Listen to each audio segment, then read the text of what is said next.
I am the Academic and Student Services Coordinator for the Accelerated Nursing Program here at New Jersey City University. And I am here this evening with our program coordinator, Professor Montanez, who will be presenting alongside with me evening. So without further ado, we will be starting off our three-part series with exploring the eligibility and requirements and the application process today. And so Professor Montanez will start off our presentation, and then we will alternate as we proceed. And we ask that you wait until the end of the presentation to ask the questions. We will have a question and answer period at the end of our session. All right.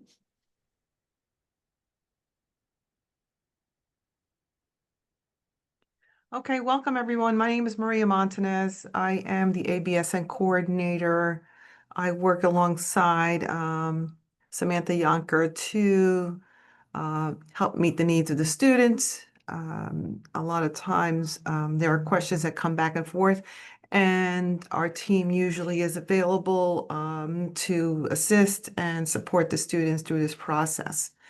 We're going to go over today with accreditation and history. I'm going to give you a little bit of background about the accelerated program, the admission requirements, the prerequisite courses that are needed, the application process and how you need to apply. And then we'll go over FAQs, the frequently asked questions that students have. And then at the end, we'll have a questions and answer period. I am faculty. I work here with the ABSN program. I also teach other courses in the nursing department.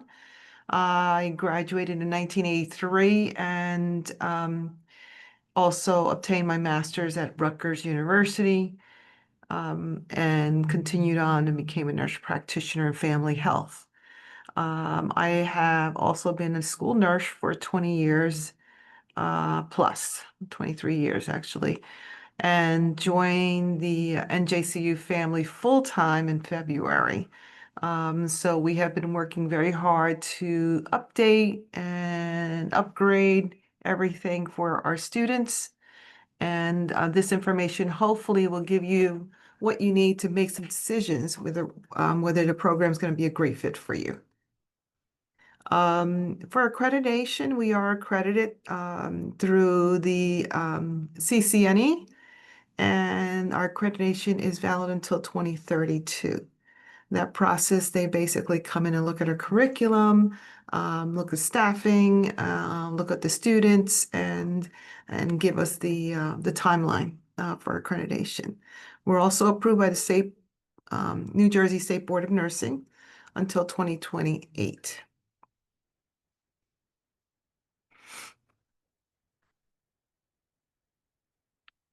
A little bit of history, NJCU's nursing department. We started our program for the accelerated BSN program in 2007. We were, and nursing department at NJCU was established in 1974, but we added this additional program and have been doing that for decades since.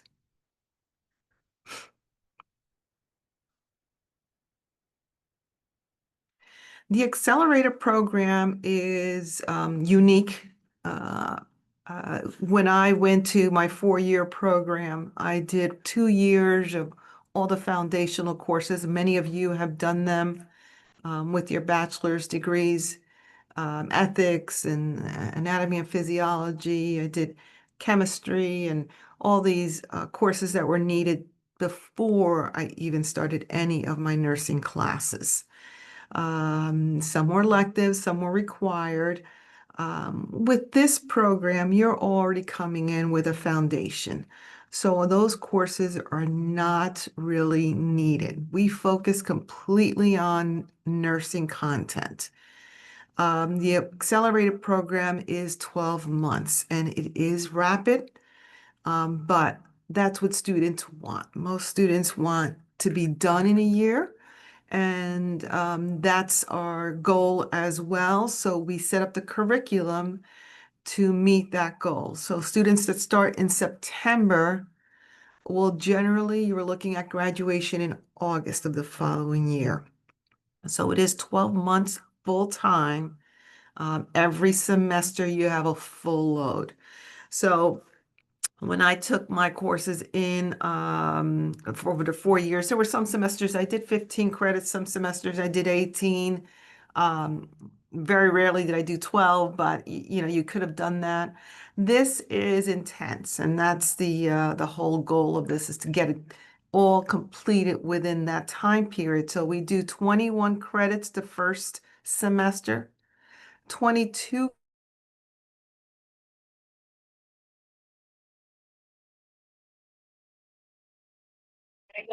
You muted yourself. I'm sorry. I can't hear you anymore.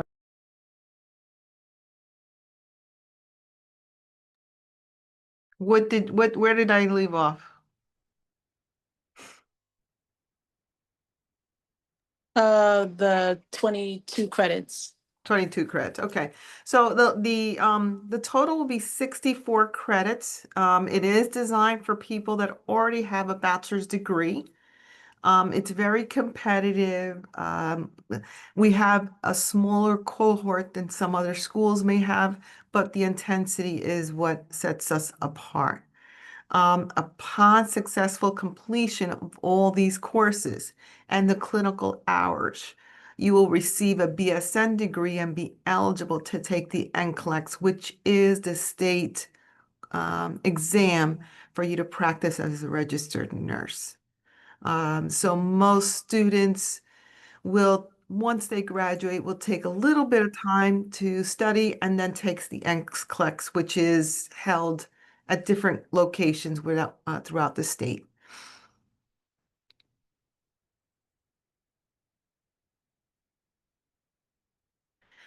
The admission requirements, you have to complete an application and an application fee of $60 through NursingCAS. We use a software program called NursingCAS. Everything is put in there, so we have one site where students can drop all their information. You have to have your bachelor's degree conferred by May 1st, 2026. So which means you can graduate and then start in August as long as everything's completed.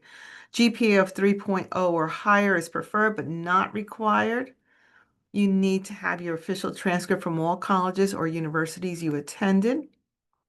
You have to have 2 recommendations.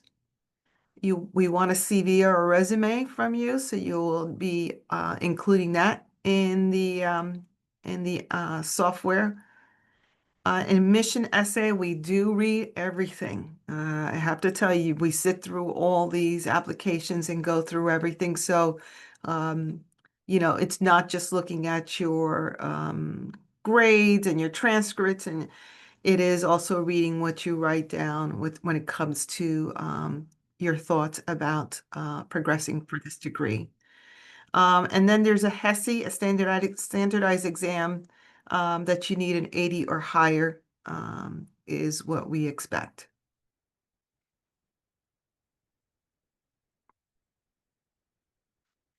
The prerequisite courses, you need 3 credits of developmental psychology, and you have the content there, lifespan development, birth through adolescence or child psychology and development.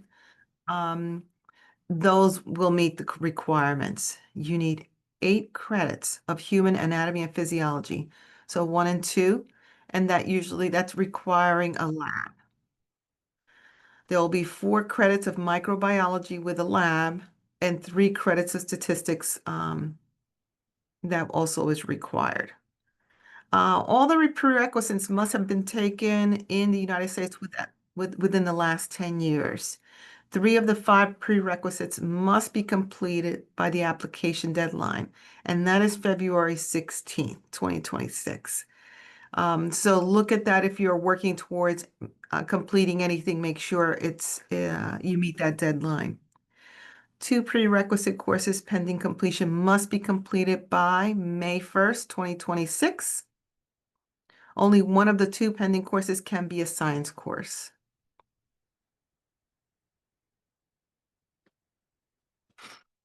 How are you going to apply? We open the cycle.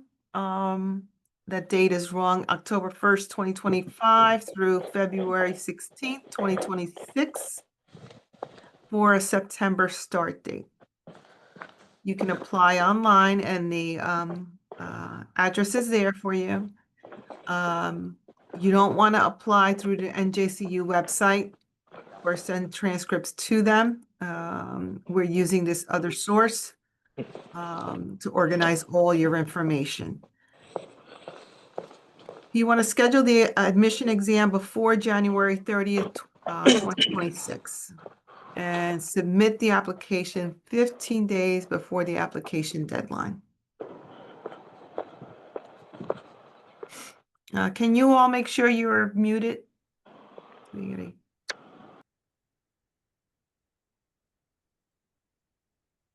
You're going to create an account on NursingCAS.org electronically. Oh, did you go?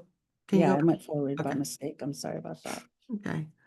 Add program, search for NJCU, and you're going to complete the application. You're going to fill out all 4 panels. It's personal information, and it's going to have your contact, citizenship information, your academic history, all your college information, any supporting information such as achievements, experiences, certificates, licenses you may have, program materials, any specific documents you want to upload.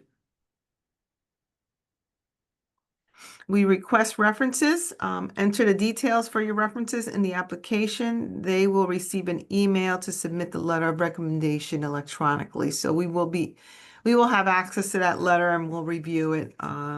Again, we do take time to review everyone's documentation. And I also want to just there's a committee. clarify I'm sorry. too. It's okay with the recommendations. There will be a rating scale that your references will receive access to. And NursingCAS will verify the email address that's provided. So it is very important that your reference, provide the appropriate information and email. We ask that all prospective students exercise integrity, of course, because there have been instances where students have entered information and completed the reference portion on their own, and we've been notified by NursingCAS during the verification process. So we ask that you make sure that you are entering legitimate references because they will be verified through NursingCAS and through the technology and AI that they're using to ensure that an external email and reference account is entered with a phone number and legitimate, reference for tracking purposes so that we can ensure, especially since our institution does not interview candidates. This is a very integral part of the process that we take special consideration with. So, we are expecting that our applicants are exercising integrity in the process. So once you enter the reference email address and contact information, they should receive an email. Now, I want to be very transparent and clear that it is on the applicant to ensure that you follow up with your reference to make sure that you confirm that they receive the link.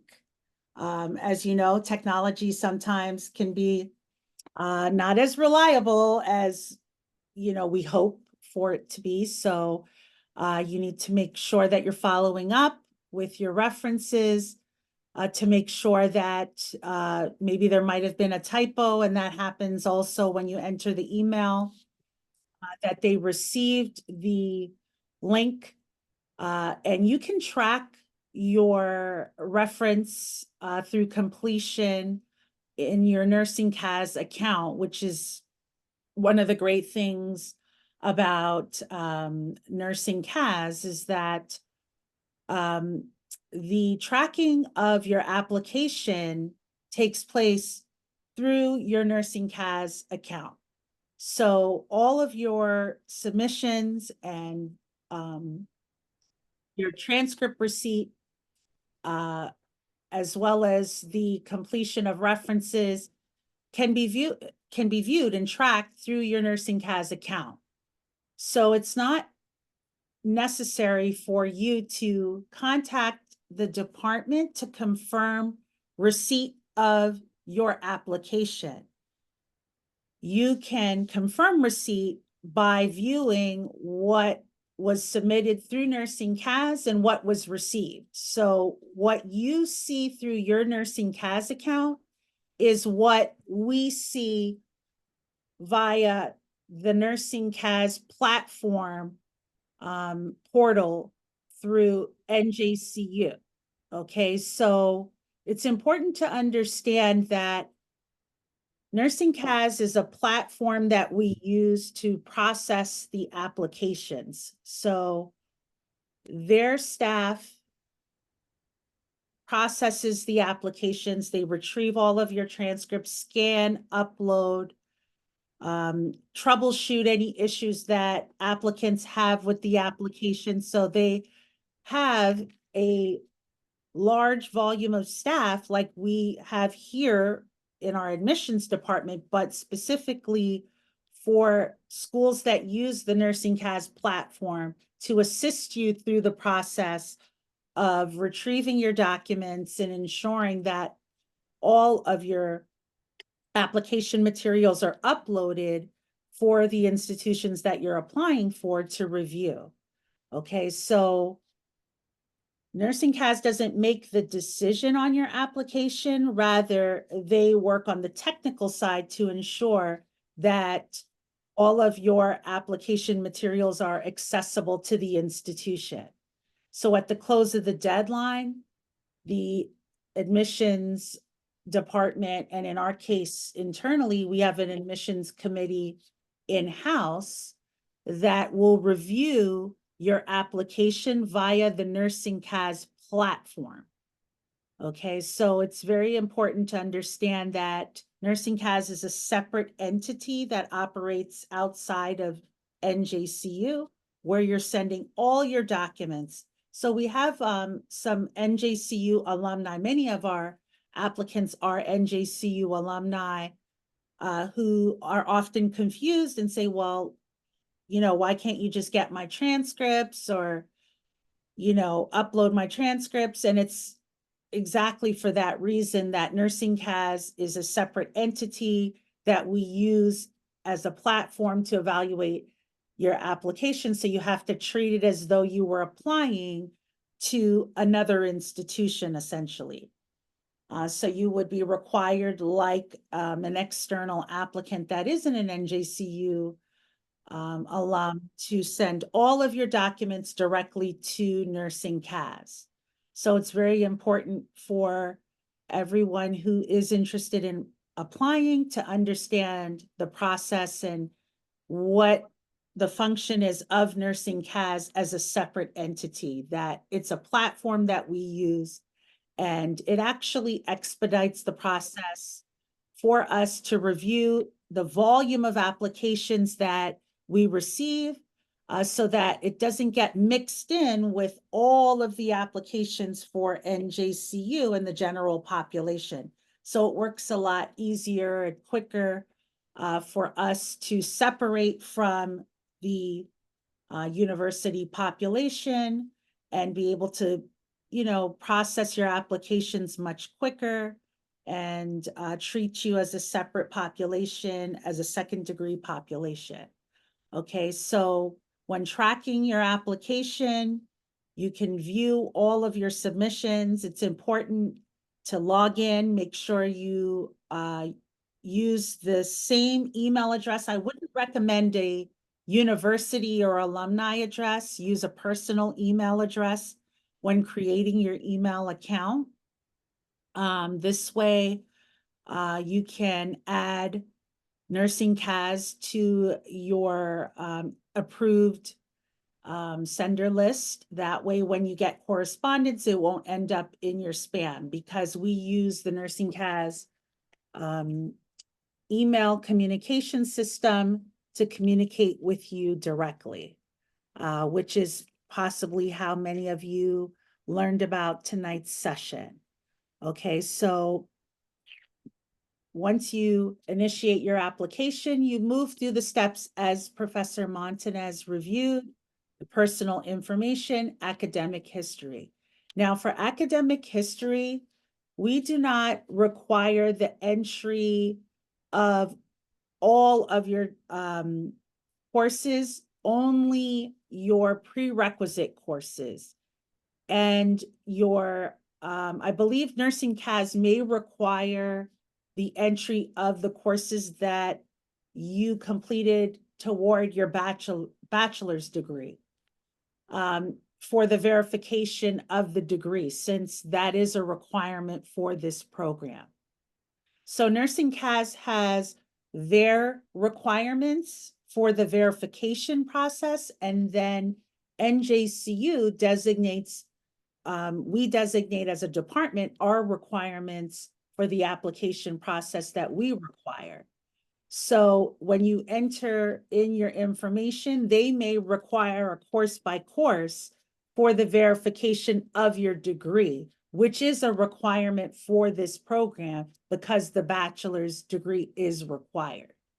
Now, if you had courses that were transferred toward your baccalaureate degree for college credit, you will be required to submit those transcripts.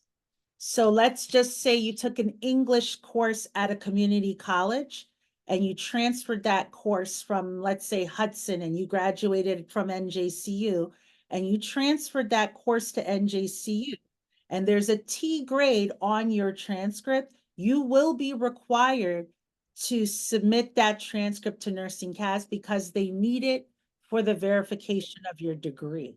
Okay, so I want to be clear that little things like that may potentially hold up the verification of your degree. So just double check. Some students have been out of school, or prospective students have been out of school for many years. So it is imperative for you to get an unofficial, or if you have an official transcript, and really look at your transcript to see, did I transfer this in?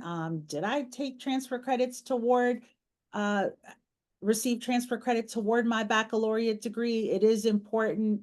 That responsibility falls upon you as the applicant based upon this type of program due to the volume of prospective students. As you can see, just in this session alone, we have 63, well, minus the two of us, 61 participants this evening. There are an incredible amount of interested candidates. It is a very attractive program because it's very short. It is only 12 months, probably even shorter once you take away all of the breaks and holidays. And so there is a very high interest in our program. And so it makes it much more competitive, and there's a limited volume of staff to review transcripts and provide one-to-one advisement. And so we have these information sessions and provide the information packets for you to really go through the process and understand what the requirements are, okay? So just going back to NursingCAS for a moment, the transcript submission, all of the transcripts will be submitted directly to NursingCAS. Once you've submitted the application, they require official transcripts. We, as an institution, require official transcripts, and you can send them both electronically or hard copy. And they have videos and step-by-step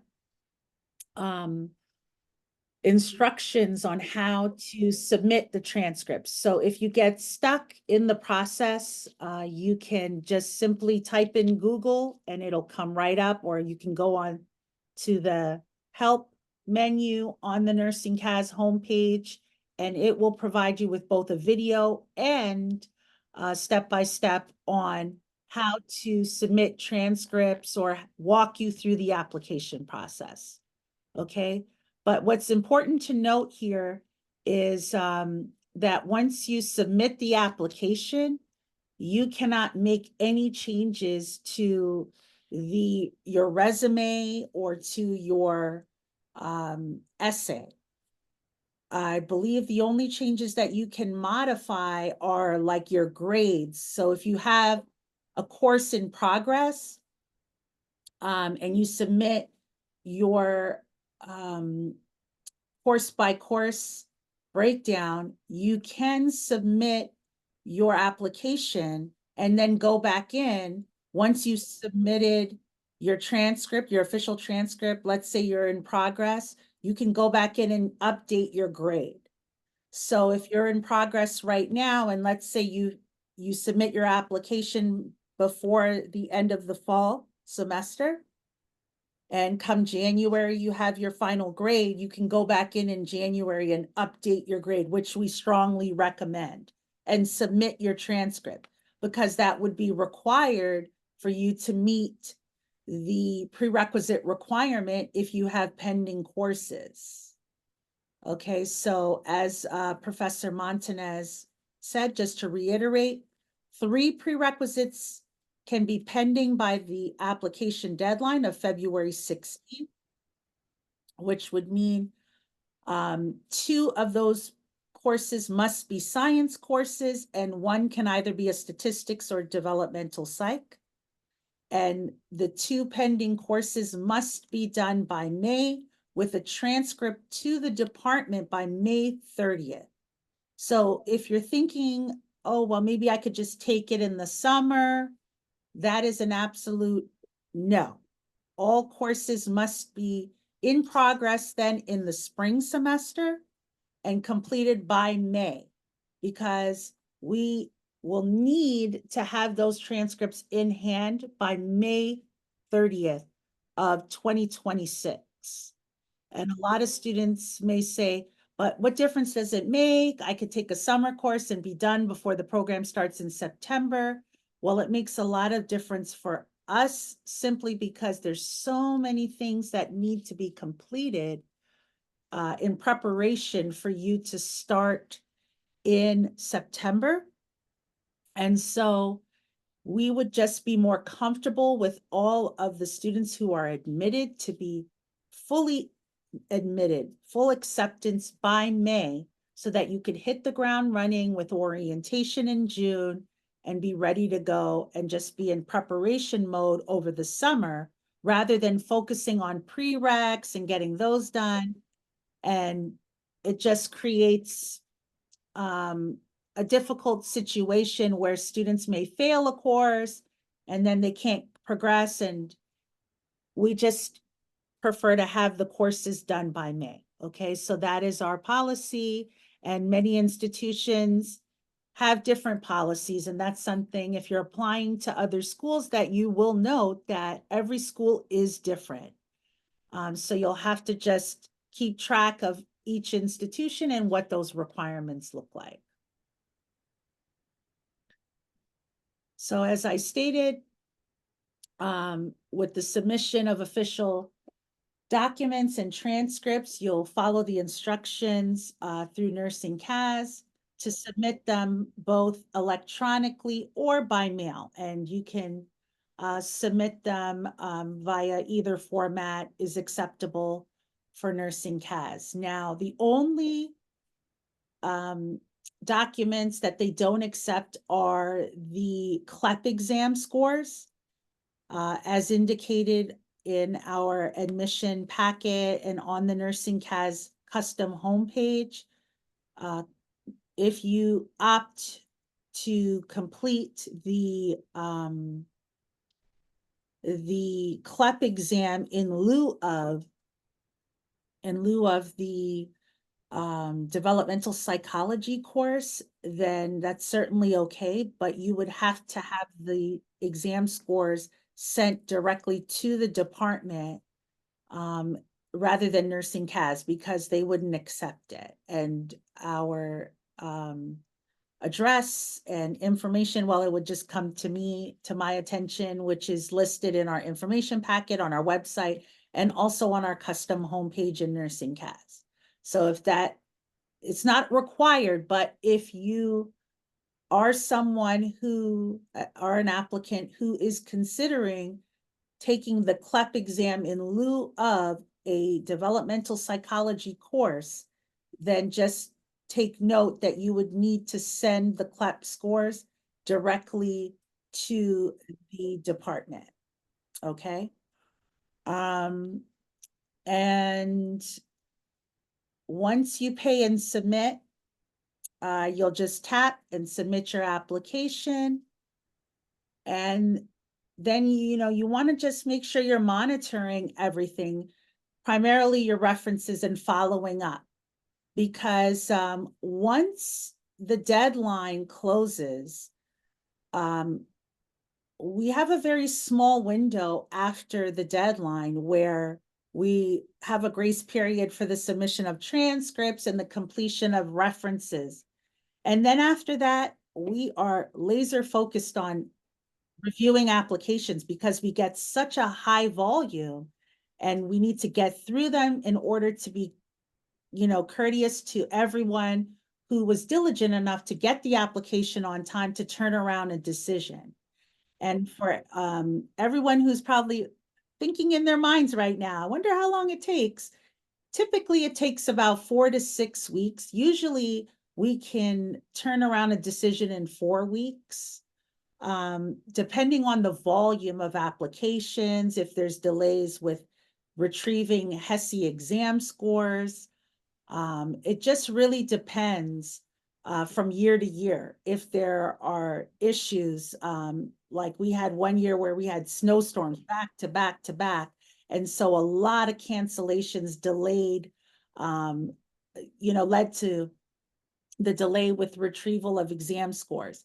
And so, certain factors could influence the turnaround time for decisions. But ultimately, I would say from all the years that I've been managing the admission cycle, we typically can get the admission decisions back to applicants within a 4-week, and that's the max, maybe less than that.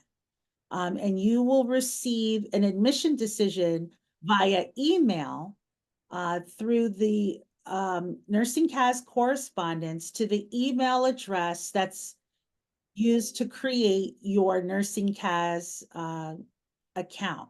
So that's why it's important for you to make sure that you use a viable email account so that you're tracking and making sure that you're not missing any correspondence. So as soon as we make the decision, I am on top of it. I will be notifying applicants. I don't sit on the decision. Some applicants will be getting a decision at 12 midnight. Like as soon as we make that decision, you will be notified so that you can make an informed decision. I really take it personally that I'm making sure that the applicants are notified as soon as the decisions are made.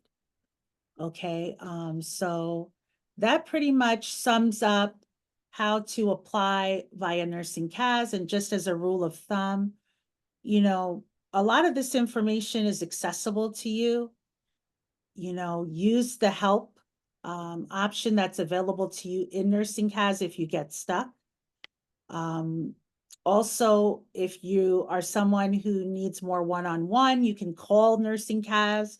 They have a whole support team that can walk you through how to locate our schools. Some students have reached out and said that they're having difficulty finding NJCU. There is a how to find an institution if you're having difficulty. Just type that in the search, and there are step-by-step instructions that'll come up, okay? So please utilize the search, utilize the help feature on NursingCAS. It's excellent. They really have a great platform and they improve it from year to year. So we encourage you to use that feature on their platform.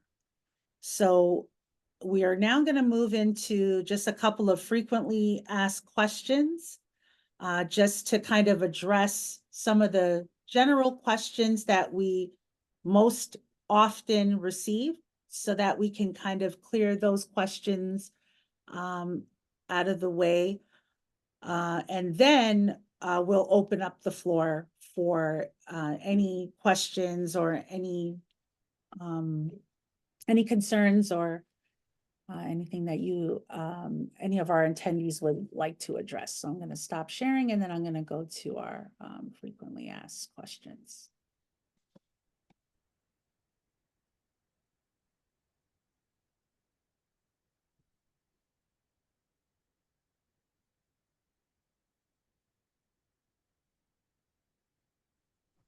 Hi, good afternoon.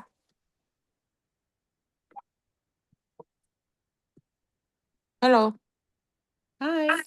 I wasn't able to join it. I don't know Okay. why. They was asking me for ID and stuff. Okay. Mhm.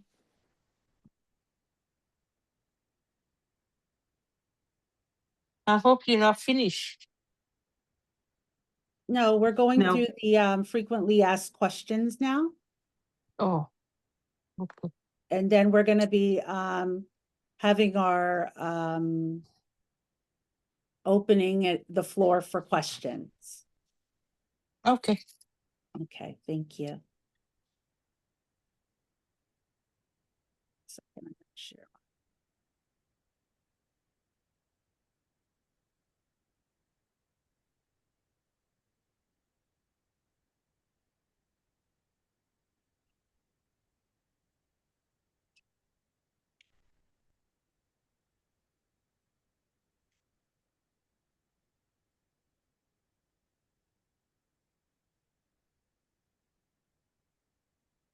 Okay, so one of the first questions that is on the top of the frequently asked is, can I apply while I'm finishing my bachelor's degree while taking prerequisites? And of course, 3 of the 5 prerequisite courses must be completed. Oops, I'm sorry about that. By February 16th, by the application deadline. And only one of the pending courses can be a science course, as aforementioned. In addition, if you are pending completion of a bachelor's degree by the application deadline, similar to the completion of the prerequisite courses, the bachelor's degree must also be conferred by May of 2026. So the HESI admission exam is a customized exam, and many institutions, many nursing programs rather, use the HESI admission exam as a part of their admission criteria. And when the exam is set up, the institution is able to select the areas, the content areas on the exam that they want their applicants to be tested on. So the exam content that we include on our customized exam includes math, English, science, biology, and specifically for the sciences, biology, anatomy, and physiology. We do not include chemistry or physics. Now, it's important to understand for the HESI exam, one of the recent changes that has been implemented is that we will accept HESI admission exam scores from another institution, but the scores must match our exam, must be the identical match to our exam. And I'll tell you, in all the years that I've been doing this, I think I've only seen one school from like Oregon or something that is the exact match. It's very rare that we will find a school that has the exact same content areas. It's either they'll include chemistry or not include chemistry, or math will be missing. Some include English, some don't. And so it skews the exam score. It's no longer the same exam if all of the content areas are not the same for everyone's exam. And that's the reason why we cannot accept it if some of the components are either included or not included on the exam. And so if you believe that your exam, like I can tell you right off the bat, Chamberlain, if you took the exam with Chamberlain, their exam is not a match. There's another school, most of the schools, I'll tell you right now, that I've reviewed that use the HESI exam are not a match. It's very, very rare. But you can conduct your own independent assessment by looking at your exam scores. If your exam does not include math, English, biology, anatomy, and physiology, then 9 times out of 10, we will not accept it. And it has to be completed within the past 2 years with an 80% or higher cumulative score. Now, in order to have a competitive score, so let's just talk about that really quickly. Now, there's meeting the standard, which is an 80% cum, right? Now, we all know we could get to an 80% and still have like a 60 in the sciences and still have an 80 cumulative score. Now, that's not really a competitive score. You have met the mark as far as what's required to be considered for admission, but you may want to consider whether or not, if you have 60s in some of the content areas, the specific areas, particularly since this is a science-based program, you may want to give some thought to whether or not your application overall is going to be competitive enough. Now, I'm not saying go and take the exam again. I'm saying look at your application holistically and use your discretion as to whether or not you feel confident enough that your application will earn you a seat with that type of score. So I just want to be clear, there's meeting the admission criteria, and then there's earning a competitive score to compete with the applicant pool, okay? So I'm just trying to be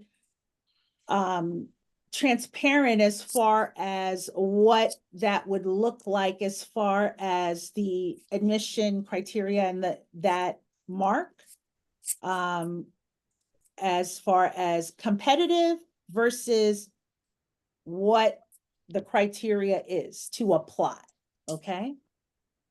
If you have completed the admission exam for NJCU within the past 2 years, and you, let's say, didn't meet the criteria as far as admissions, or you decided not to apply, you can email me and just let me know. Sam, I did complete the HESI exam within the past 2 years, and I'm submitting my application. Here are my scores.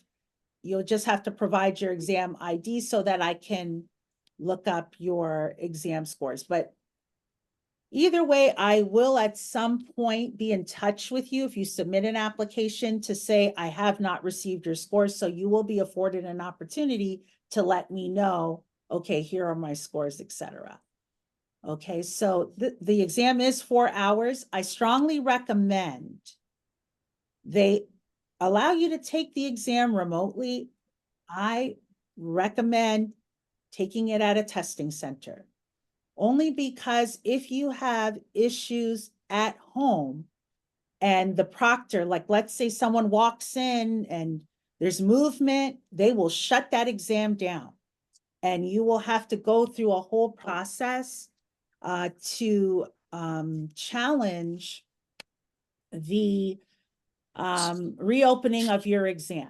Okay, so I just want to be clear as far as some of the challenges that I've heard from prospective students with taking it at home. Now, I understand that finding a testing center and scheduling the appointment, it may be a little bit of a challenge. I get it. And if you feel more comfortable taking it at home and that's the only option for you, by all means, you have to do what's best for you. But my recommendation is make sure that you're in the position to take the exam with a high-powered internet connection and no interruptions, including animals. They will shut the exam down if an animal comes in. So please, if you have animals or children or family members that cannot leave you alone for 4 hours, just be mindful of the fine print that says it. They will shut the exam down and you will have to pay again. Okay, so those are just some things to be mindful of if you're taking the exam via a remote option. And you can also take it in New York if necessary. Do not wait till the last minute. Even if you register now, schedule it now for 2 months in advance. Or if you're worried you may not pass the first time around, you may want to schedule it now so you have enough time to take it again, because you can take it twice. Okay, so if you don't pass the first time around, you can sit for the exam 2 times within 1 admission cycle. Okay, so I just want to make sure that I communicate that to you as well on the HESI. So speaking about the HESI as well, as this required for all applicants. It can be taken a maximum of 2 times, which I have already stated. And as I stated already, I was jumping ahead, that it can be taken within 2 years from another institution, but it has to be submitted, as I stated, for approval. Okay, and then this is the, well, this is an old study guide here, but they have one for every year. There should be one that just came out. It's published in September of every year. So what I've heard from many prospective students, and again, it varies from applicant to applicant, that it is exactly that. It is just a little glimmer of what is on the exam. It doesn't really necessarily prepare you. Rather, it just gives you an idea of what to expect. And many of the applicants have said that they have had to rely on their own resources to prepare for the exam, albeit looking at their own textbooks or looking at online resources and practice exams online. So you will certainly have to do some research to determine what will work best for you to prepare for the exam. Many have underestimated the difficulty of the exam. I think because it is an exam that's designed for students coming out of high school. So a lot of the material is for like, freshmen or early entry into college. So many of us who at a second degree level have been far removed from some of that early material. So it's going to take some time to review and really reacclimate yourself to some of that material so that you're prepared for the exam. And the ISBN number is available through Elsevier and also in the information packet. And you can purchase other publishers also offer review guides and test prep books, but we often refer you to the HESI from Elsevier because that is the author of the test. And so that's kind of the direction that we go in. So this is a question that is, this is the question of the hour, of the day, of the week, of the program. Can I work during the program? So due to the rigorous nature, working is not advised. It's very difficult to work during this program. It is a full-time commitment. Very little flexibility is given to work schedules. You're in class pretty much 9 to 5, clinicals. And then when you're not in class, you will be studying group projects, and then maybe some time to sleep and eat. So there is very little time for work, but obviously we cannot tell you you can't work, but it is not advised due to the nature of this program. It is 1 year. So if you can get the support to not work or work very little or not at all, that is strongly advised. There is no part-time or evening option. Classes and clinicals Monday through Friday. Students may also have classes on Saturdays or Sundays. Students that are admitted will be required to adhere to a full-time schedule that is typically determined a few weeks before the beginning of each semester. So with this program, we design the theory and your course schedule around the clinical, the availability of the clinical agencies. So, or the clinical rotations. So we have to submit for clinical rotations, and we're competing against other schools as the schools and institutions are growing their programs. The space is becoming more and more limited, and we don't want to just sign on for any and every hospital. We want to make sure that we are working with some of the best hospitals so that you're getting the best or the high quality experiences in some of the settings where there's activity, where you are learning in environments that are going to be consistent with what you're learning in the classroom. And so with that being said, we have to essentially lock into those clinical rotations that are afforded to us. And sometimes, and Professor Montanez can speak to this, it's like a Rubik's Cube. We're trying to, designate groups in different hospitals and, make sure it's at least within driving distance, and that can be a challenge. So you have to understand that accepting admission to this program may require you to, be in clinicals on a weekend or, in the evenings. And you may not have an option as to what days and times. And that is why it's important for you to understand that accepting admission to this type of program requires open availability for us to be able to place you into different sections and at different times. I do want to reiterate that the working part is a big issue for students because the amount of work that you have to put in. One day you're generally at the skills lab. There's always clinicals, of course, where you're going to be at the hospital. There is lecture time. There's 2 different lecture times that you have to be here. So looking at the week, like for this semester, students are here 5 days a week. And so for this semester, it's a Monday through Friday. For next semester, probability is we're going to have students having to go to the hospital on Saturday and Sunday.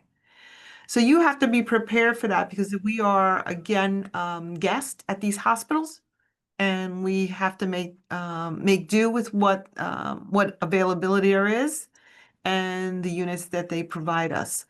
And we want to give you the best clinical experience, but if that means going on a Saturday, we're going on a Saturday. So it does mean a commitment from all the students to make sure family is aware, your support systems are aware, the kind of commitment you're going to be having to make for a year. The beauty of it is it's just 1 year, but it is intense. So we want you to just be prepared for that commitment that is expected. We do have right now one health assessment goes from 4 to 8 p.m. for one group, actually 2 groups. Another group, that's occurring during the day. So we basically have to make this puzzle work, and we always do. But it does mean you have to be open to that.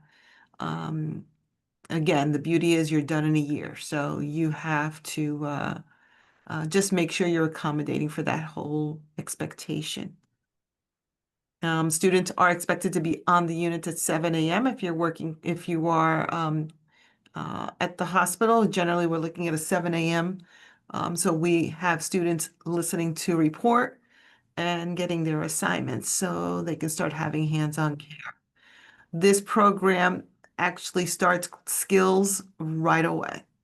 So, for a program that's a 2-year or 4-year program, you generally don't do that. This program requires that of you. You are doing hands-on clinicals. In the spring, we have the first 7 weeks that we're physically here. And then after that, you're at the hospital, getting assigned patients, starting to do treatments or hands-on skills that you've been trained while you were here for the first 7 weeks. There's test outs that occur. So you have to demonstrate proficiency in those skills, and everything is listed out for us. So we know what we want all the students to have hands-on experience on. So when they get to take care of a patient, they have at least practiced these skills. And with the supervision of faculty, you can administer the skills to a patient. So we just want to make sure you're aware of that time commitment because weekends are not off the table. You can be close. You can be in Jersey City, or you can be at Robert Wood Johnson, which is in New Brunswick. You can be in JFK. I've taken students to Monmouth Medical, which is an hour away. So, those are all sites that provide clinical skills for our students. So, just so you are all aware.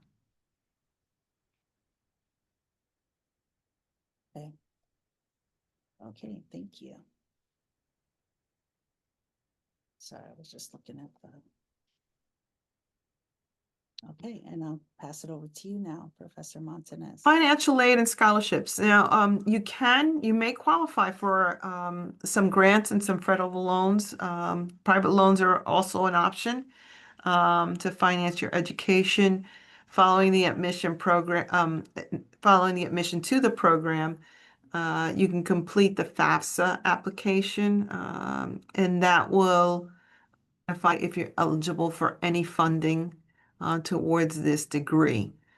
I know I took out loans myself to go and get my degree, so it is something that's part of our mindset when it comes to getting your education. The beauty of this is after your nursing degree, you will always be able to find employment and have a great long career if you choose so. So it is something that, unlike some other degrees, you may have some difficulty finding a position somewhere, and not in nursing. Nursing, you will always be able to generally locate and where you want to work, or what facilities, what organizations. So at least that is at the other end of that loan that you're going to have to, or hopefully if you're successful enough, you can then get the become eligible for some grants as well. So that is a possibility.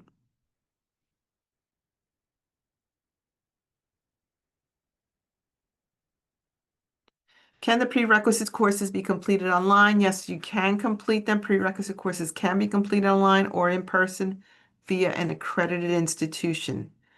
To verify whether an institution is accredited, you're going to visit this website, and it'll identify if your program or where you obtain the prerequisites, if it's on that list.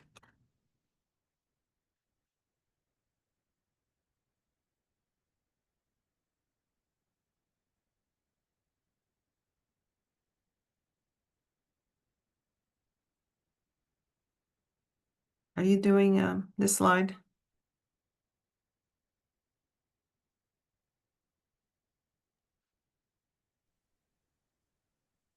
Yes, So the that's question is, okay. what can I do to improve my chances?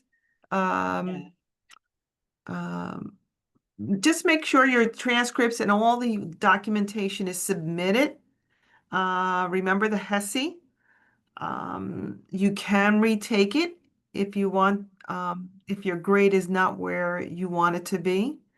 Your references, I would communicate with the people you're putting on the list and let them know.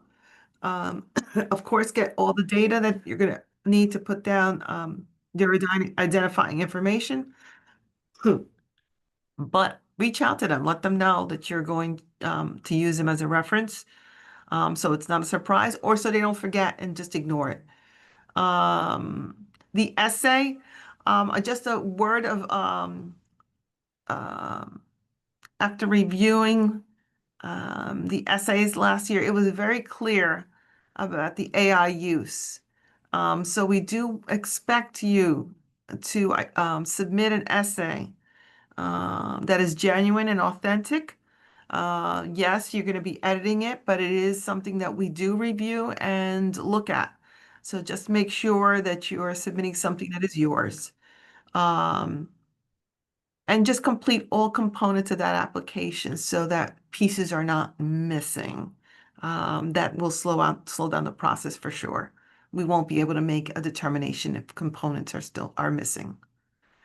We look to accept 60 students to the next cohort. We do not have a rolling cohort, so we start once for the year. So September is when our new cohort starts, and the following September is when we get the next cohort. So it is not a rolling admission for us. Yeah. And just to add on to Professor Montanez's overview of increasing chances. I mean, it's difficult to really answer this question because many prospective students will ask the question, what is the acceptance rate, or what is the likelihood of acceptance? And so it's based on so many factors. We conduct what's called a holistic review of applications. So we look at the applicant holistically. We look at all of the admission criteria. So you want to make sure, as Professor Montanez indicated, that your application is first and foremost complete.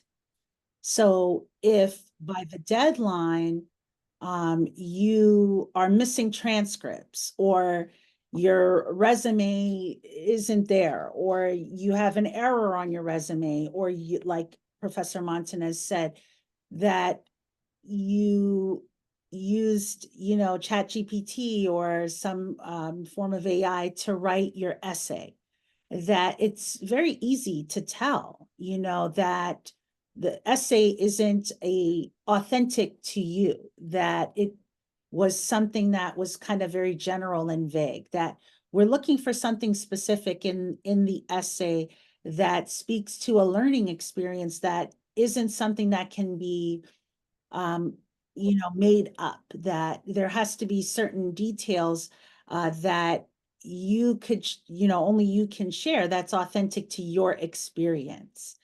So you want to keep that in mind on what you're highlighting in the admission essay. Your undergraduate GPA is your undergraduate GPA. So we do not combine GPAs. We don't look at graduate GPAs. We're only looking at the undergraduate GPA at the time of completion of your baccalaureate degree.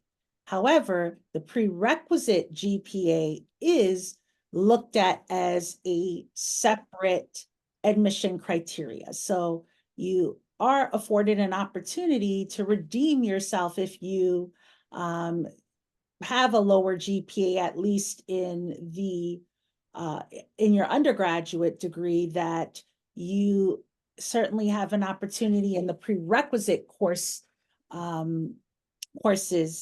to increase your GPA there. So you certainly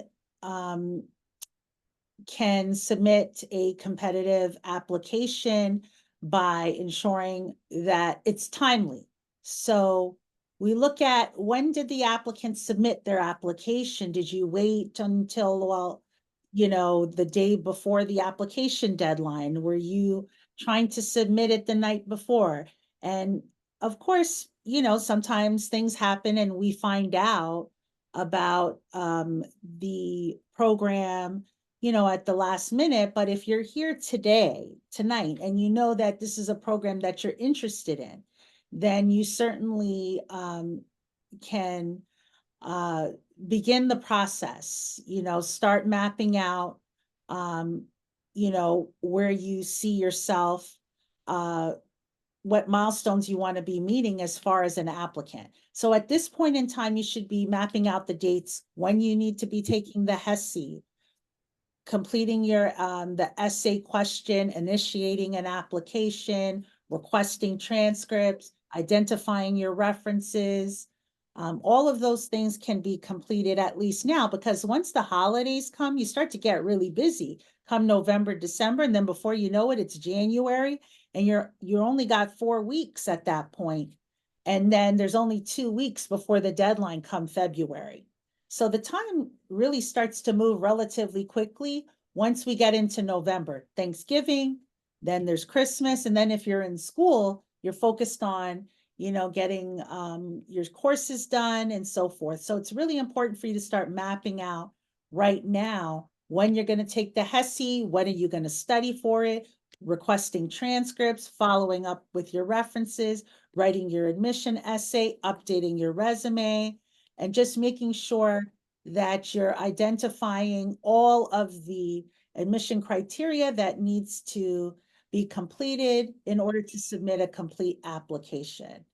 Okay, and that's how you increase your chances, by making sure you submit, a complete application by the deadline, and reviewing it, not waiting till the last minute, making sure that all of the criteria is there, and that you put your best foot forward, and that you understand that if you're not accepted, it doesn't necessarily mean that you're not qualified or that you're not good enough, that we only have 60 seats available.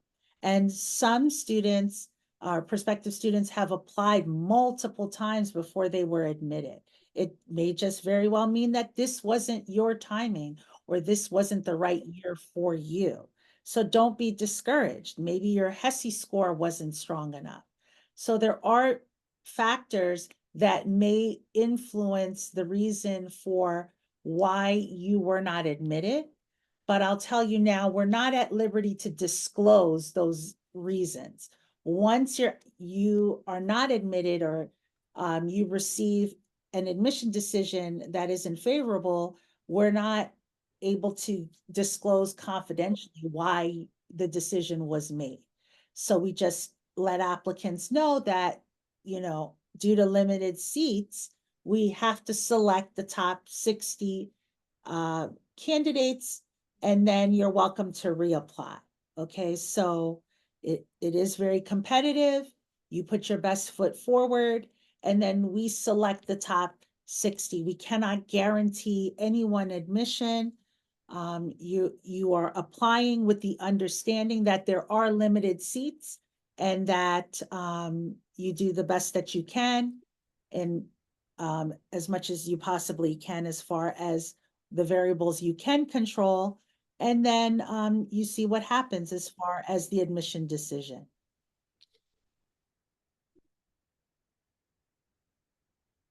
Now, as I mentioned earlier, this is something that has come up quite often.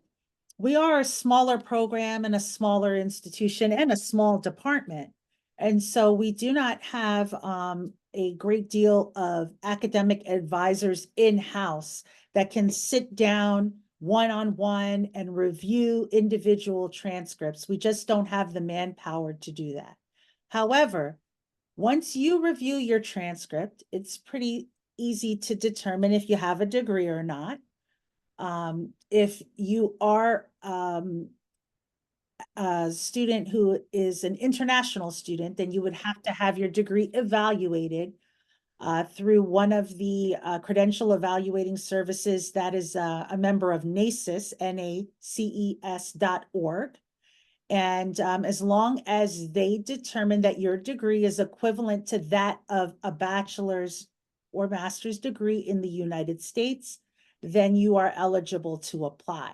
We will not, however, accept the prerequisite courses completed outside of the US. So they must be completed in the US.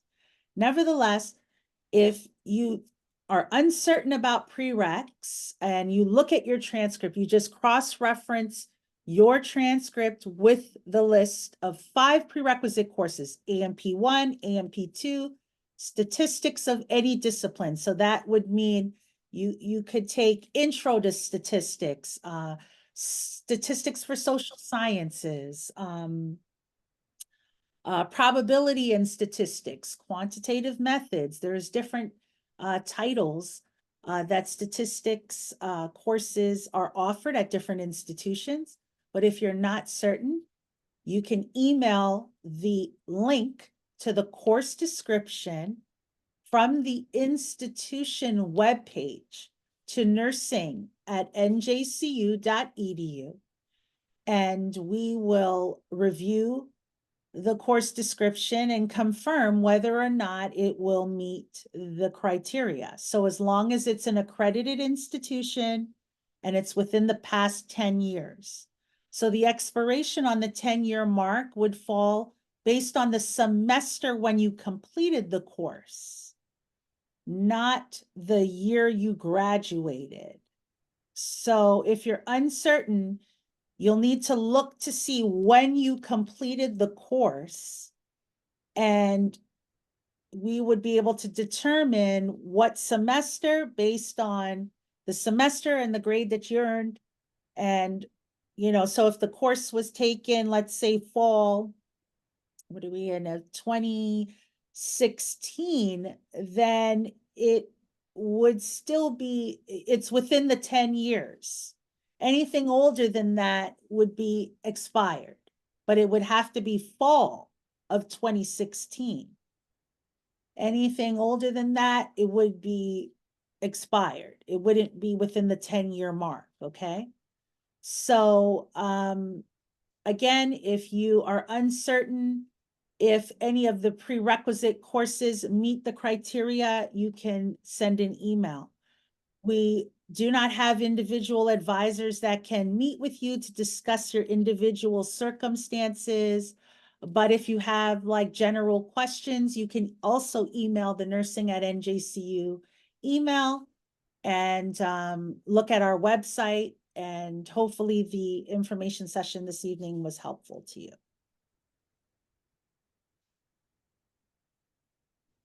Oops, sorry.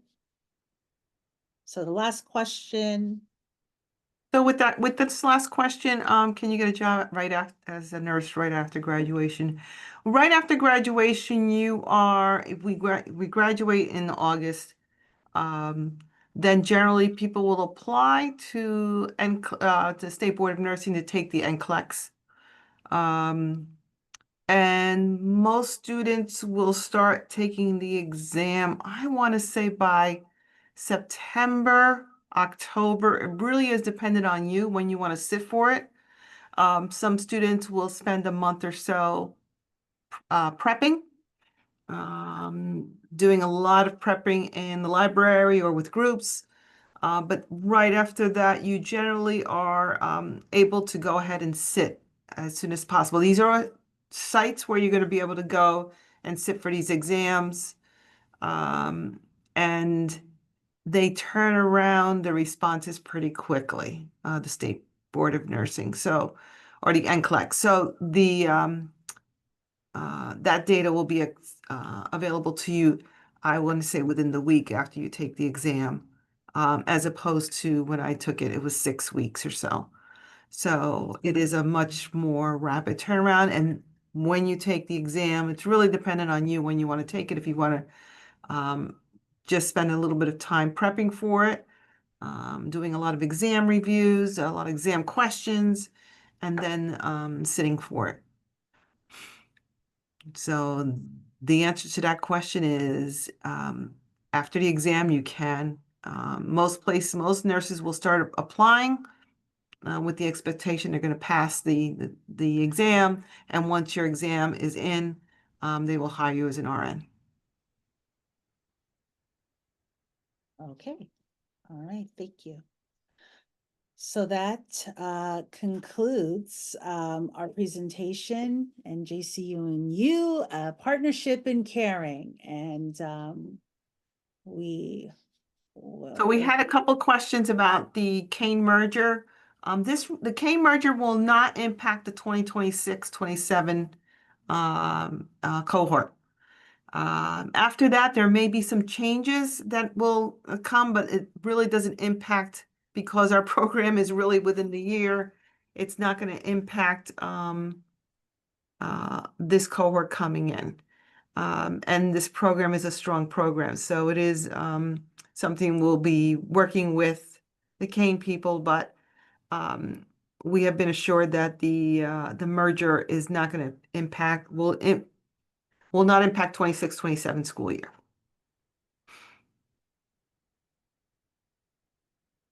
You can take the HESI twice. I see that question posted. The cost for the program, Yes, so Samantha? the cost for the program is available on our website right now. I understand it's about 14,000 per semester, and there's 3 semesters. That it's a flat rate for the tuition. So that includes the tuition and fees. So for the accelerated program, there is a tuition and fees or specific fees that are paid for nursing students. That includes like an excessive use of supplies and labs and clinical rotations, etc. So the flat rate per semester that includes the tuition and fees at this point in time is roughly, I think it's about 13,009, if I'm not mistaken, but it goes, the tuition increases every September 6%. So by the time your cohort is admitted, it may be roughly closer to 14 per semester. So that would be multiplied by 3. So it would be 3 consecutive semesters. The first semester beginning in September through December for the fall, spring semester beginning in January through May, and then the final semester from May through August with a graduation date of August 2027.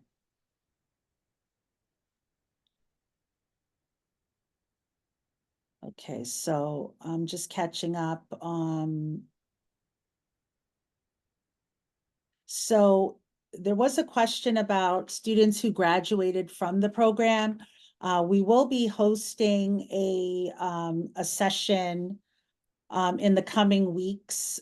So everyone that participated or who has expressed interest, I will be having a talk to a current and graduate student, or graduate or alumni rather.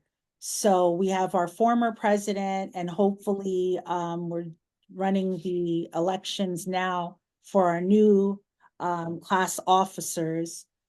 So we're hoping to run like something similar to this format, like an information session for the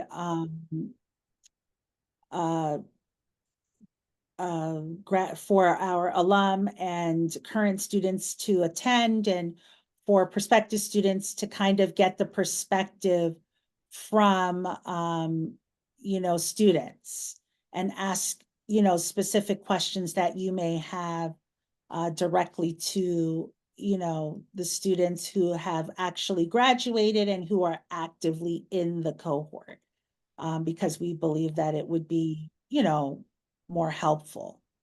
Some students asked if you can submit the application before taking the HESI, and the answer would be yes, as long as the exam is completed and the application by the application deadline.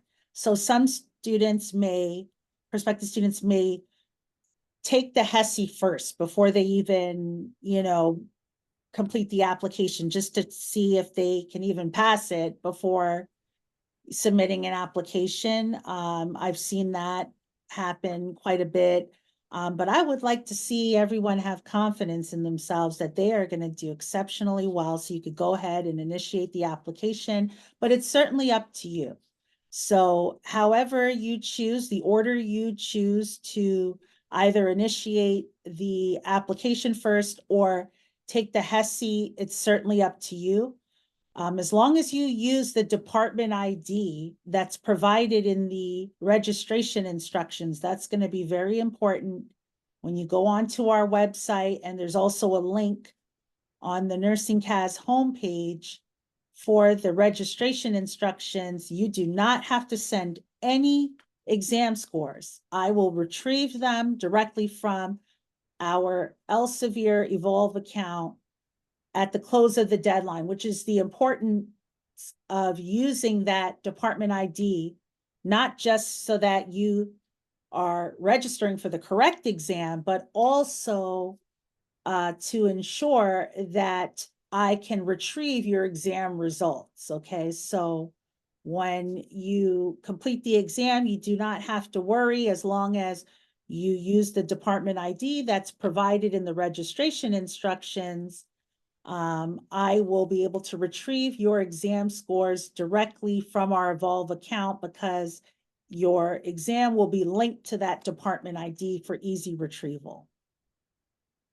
We do not accept Sophia courses. So this is a question that we get a lot. Sophia, what's the other one? Straighter Line. any of these online diploma mill platforms, we do not accept their courses. Now, I understand affordability is a challenge because you are paying out of pocket for a lot of these courses, and financial aid isn't always an option for part-time students. So I completely understand and respect that. You know, we accept Portage Learning in partnership with Geneva College, which is an accredited institution. However, you know, you want to be mindful if you're taking all of the courses on these online platforms that, you know, we've seen an uptick.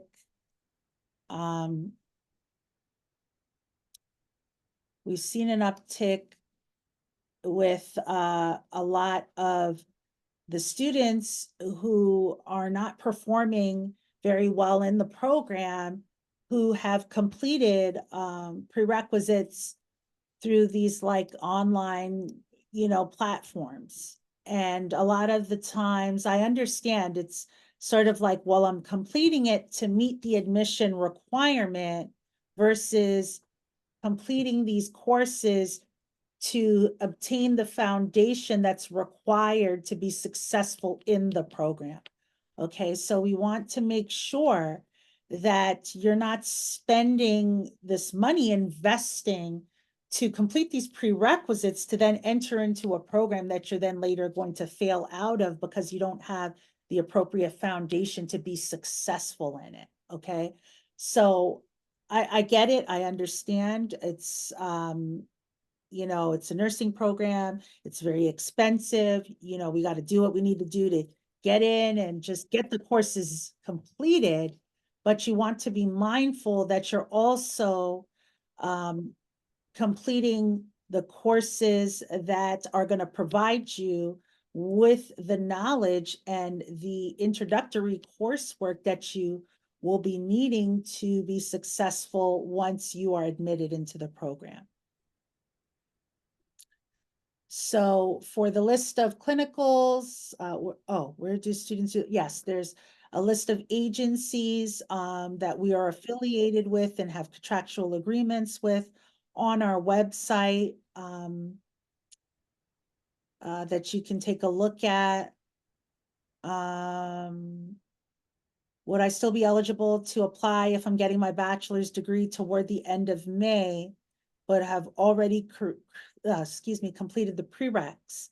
So when you say toward the end of May, typically if your degree is conferred in May, then you would be eligible. So when you say toward the end of May, that gives me sort of a little bit of pause that you might be, you know, in the midst of taking a summer class or something along those lines, or an independent.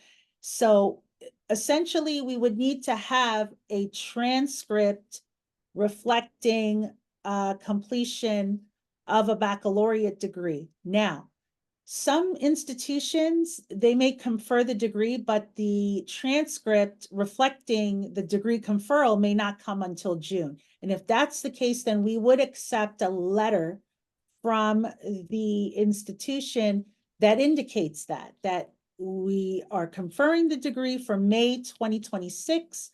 However, the transcript will not be available until June 1st or June 10th, but that letter would need to be an official letter coming from the institution where you're graduating from.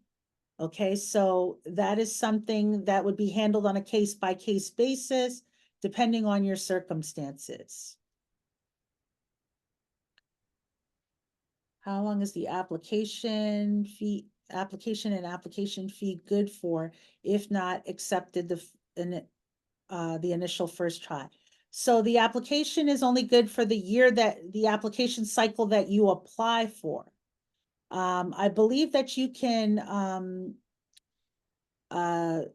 reactivate your application, like if you have documents that you've submitted, like your transcripts and so forth, so you wouldn't have to pay for transcripts to be resubmitted, but you will still have to pay for the application fee in order to reactivate it. but at least you would save on the resubmission of transcripts. But you'll need to call NursingCAS to contact them to find out more information about that. Applying earlier does not give you a better chance of getting in because this is not like a rolling admissions. We look at all applications at the close of the deadline. As Professor Montanez stated with the Keene merger. Now, in the event that the Keene merger does go through, the implication would be that your degree would be from Keene. So that would be the difference. If it does go through, it would impact your cohort if it does go through. That's if it does go through. So we would like to be transparent in saying that it won't impact the program, that, you know, if you're admitted, that the Keene administration would have to honor your admission and honor the program as it stands. However, if the institution becomes Keene University, by the time you graduate, then your degree would be a Keene University degree. And that's in full transparency if it goes through. Unfortunately, we're not in a position to answer specific questions because that merge agreement is still, you know, very much in negotiation. There's so many conversations and things happening in real time that we are not comfortable or in a position, I can't even say comfortable, we don't know enough to really share any information with you on the specifics about the merge to say what is happening, that we can't speak to it. What we do know is that there is conversation. This is something that's on the horizon that could potentially impact all of us. How and all of the logistics and the specifics, that we cannot speak to and we do not know. Is there an email we can send our transcripts to for NursingCAS? You'll need to review the instructions and steps once you initiate your account through NursingCAS to get more information there. Are we able to submit the application before taking the HESI? I believe I addressed that. At this point in time, the tuition for international students, as far as I know, there is only one set tuition. They got rid of the out-of-state tuition rates as it stands now. However, come September of next year, I cannot say if they're going to re-implement out-of-state, in-state and out-of-state tuition rates. So I'm sorry, but as far as questions with respect to tuition rates for in-state and out-of-state, it is sort of, you know, unclear as far as what that will look like, but I can probably say that by the time the admission decisions are ready to go out, we will have more information. We're hopeful that we'll have a little bit more information to speak on what that would look like. So by next year, we can say definitively what, you know, whether there will be in-state or out-of-state. Yes, you can take the HESI twice. As far as housing is concerned, I believe that you are eligible for housing, but you would have to contact Residence Life to find out more information about that. That isn't something that we can provide information for through the department. We can't speak to the specifics on the weight of each individual criteria. That is confidential on how we evaluate applicants, as far as if the HESI is weighted more than the GPA. Just note that all of the admission criteria is important, and relevant to the admission decision. So you're going to want to make sure that you put your best foot forward and you submit a complete and thorough application. So if you submit your application before the deadline, grades that are completed by May would not be considered in the admission decision. You would be admitted conditionally, pending completion of the incomplete prerequisites or the prerequisites pending completion. So students or prospective students or applicants rather with prerequisite courses that are pending completion before the application deadline, we wouldn't be able to wait until May to make a decision on your application. So we would be making an admission decision based upon the prerequisite courses that you've completed to date, the 3 prerequisites out of the 5, which is why it's important for you to only have 1 science course pending.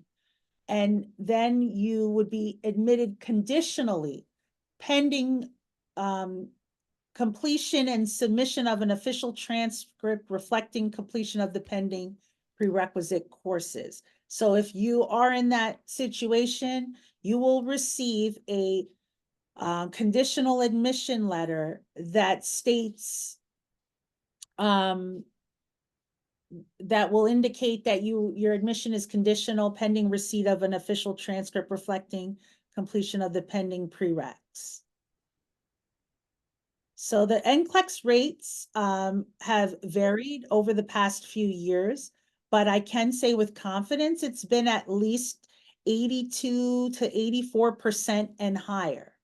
So we've never dropped below the state required threshold. In the 17 years that I've been here, we have never been below the required threshold.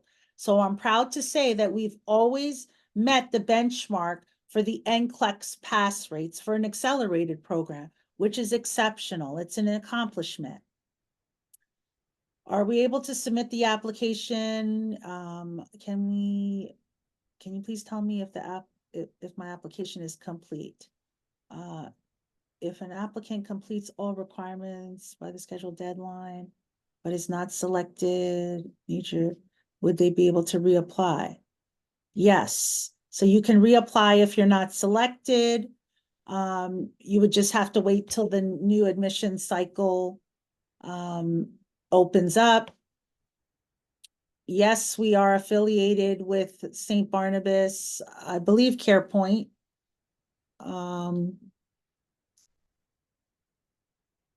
I am trying to send my transcript for the psychology prerequisite. Human growth and development CLEP, yes, it is accepted as an alternative. And Grand Canyon University, I do believe we accept prerequisites, but I'm not 100% sure off the top of my head if they are an accredited institution. However, in the information packet email that you receive, there is the accreditation. If you just look up, I'll put it in the chat from the frequently asked questions. This is the database here, the government, the accreditation database. This is where all of the accredited institutions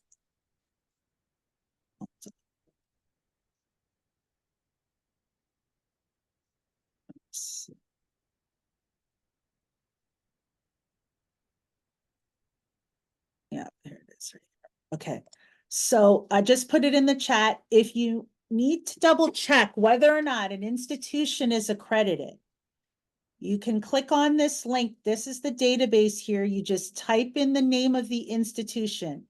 So you can type in Grand Canyon University. If it comes up, just make sure you double check the address, because some states have the same institution name, just to make sure it's the same institution. And that's how you verify whether or not the institution that you may be considering or where you completed a prereq will fulfill the accreditation requirement.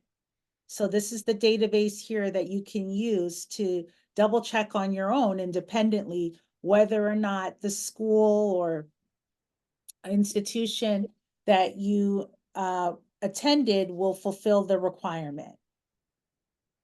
We receive a lot of applications a year. I don't have a specific number because it varies, because there's an elimination process. So we could receive 1,000, but half of the 1,000 applicants may not pass the HESI. So that will slice the applicant pool right down the middle. So at the close of the deadline, once I go through all the applications and I look at the HESI admission exam scores, half of the 1,000 applicants that applied, if they didn't pass the HESI, then right off the bat, that's 500 people that would not move forward in the process. So it varies from year to year. And then let's say we keep moving forward and then another 100 are missing prereqs. So then it goes down to 400. So it really varies from year to year, you know, in terms of the volume of applicants that apply. I would say to you, best advice that I could give you for showing up tonight, this is going to be a real gem to close out the session. Don't focus too much on how many people are applying. Just focus on making sure that you submit the best application that you could possibly submit, the most competitive application, that you fulfilled all of the requirements, that you're reading the information, and also that you're understanding the program that you're signing up for. Because I can't tell you how many times we have applicants that show up to the sessions, they apply, they're admitted, and then they come to the orientation and they say, I don't know what I signed up for. So the next session, we're really going to delve in. I invite you to come back to our next information session, which is part 2, where we're going to talk a little bit more in depth about the program and the commitment and what the program curriculum looks like, a little bit more in depth about what you're signing up for, what the year is going to look like, what the resources look like, what the accelerated program really is at NJCU, a little bit more in depth than what we have in our information packet and what we have on our website. So this way you can assess whether or not this program is right for you. I'm pretty confident it is a great program. It is an exceptional program, but you really have to begin preparing now to set your life up and really attain the resources to begin putting your ducks in a row and obtaining the resources to prepare to be successful for the academic rigor that's going to be required for this program. Yes, so in NursingCAS, you will indicate that you are in progress. So you'll put an IP as your grade, particularly if you know by the deadline you're not going to have that course completed. So if you will have the course completed by February 16th, then just leave it and then update it before the deadline. But if you know for certain that by February 16th that it's going to remain in progress, then just indicate an IP grade. Just enter an IP grade. Just go ahead and enter that in. For how long the NACES evaluation valid in regards to admission? I'm going to assume you're saying how long is the WES evaluation of international students? I'm not really too sure. So if you're still on, the prospective student who asked about the NACES evaluation, if you could type in the chat a little bit more specifically what you were asking about that. We do not accept any prerequisite courses from outside of the US. So I just want to reiterate that again, because I didn't see that a few times in the chat about prerequisite courses completed outside of the US. And And I believe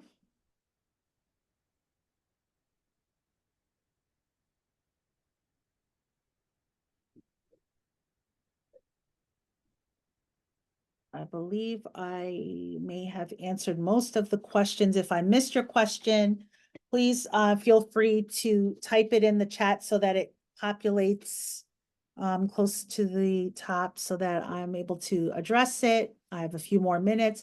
Are we able to submit the application before recommendations?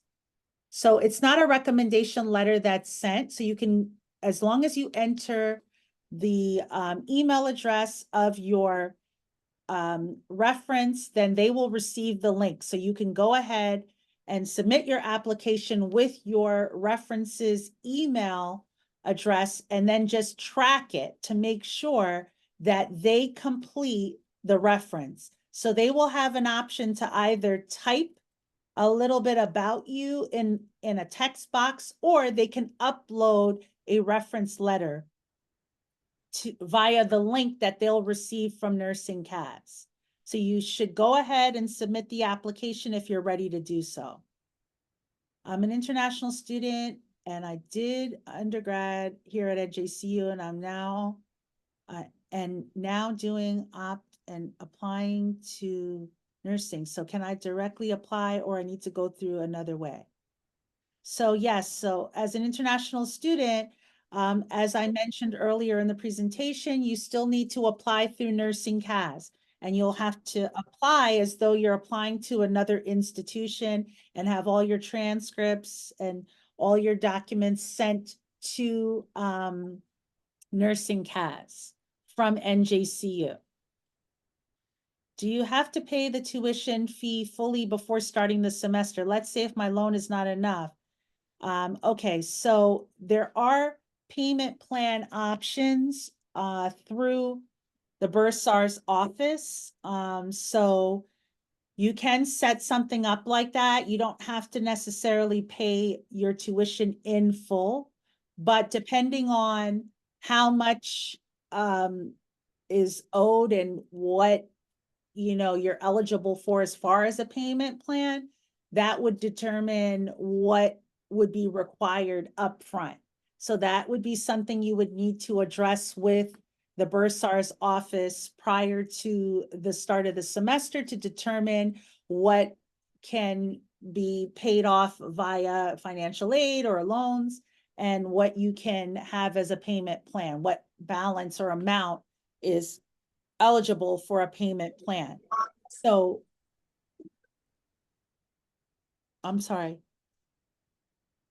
Any update on the Keene merger and how that will affect the program?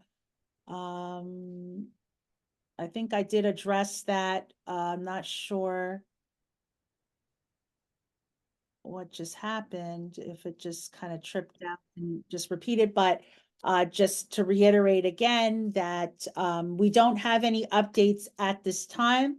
We have been transparent in saying that there is conversation about a merge with Keene on the horizon. We don't have any information specifically to provide at this time as to how our department will be specifically impacted by a merge. At this point in time, we are still operating as New Jersey City University. The program is scheduled and on track to run as the accelerated program is currently running. In the event that there is a merge and you are admitted, the institution will have to accept you and honor the acceptance as is under the agreement.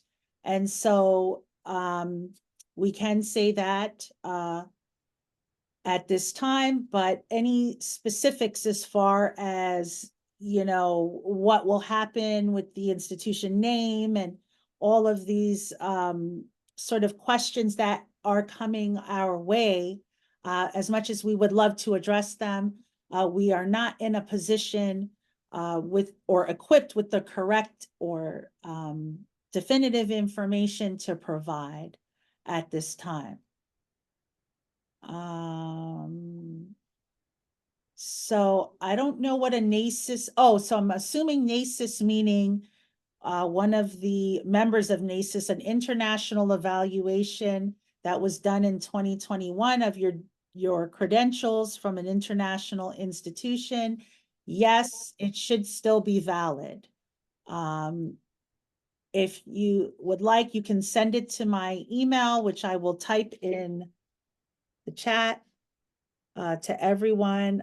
Actually, you can send it to nursing, so that way we can filter it, nursing at NJCU.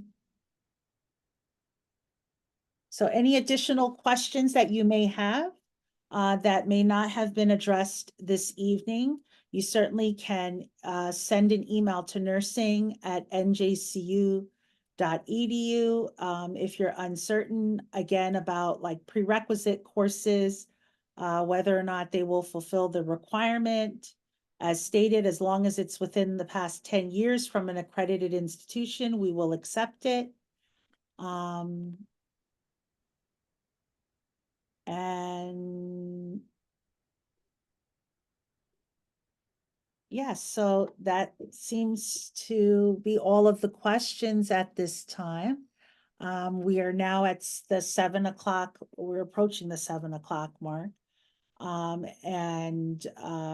Yeah, we really appreciate you showing up this evening. We're very grateful for you taking the time out to attend and stick it out with us to the very end. The session was recorded from the beginning, so if you weren't able to join from the beginning, we will be sharing the recording on our website, so you can certainly watch from the beginning to make certain that you didn't miss any pertinent information. But without further ado, we are grateful, and we will be in touch with you to share more. You can register for the other 2 sessions if you'd like to attend or watch the recordings. And we hope that everyone has a safe and wonderful evening. And best of luck on the completion of your application. Take care.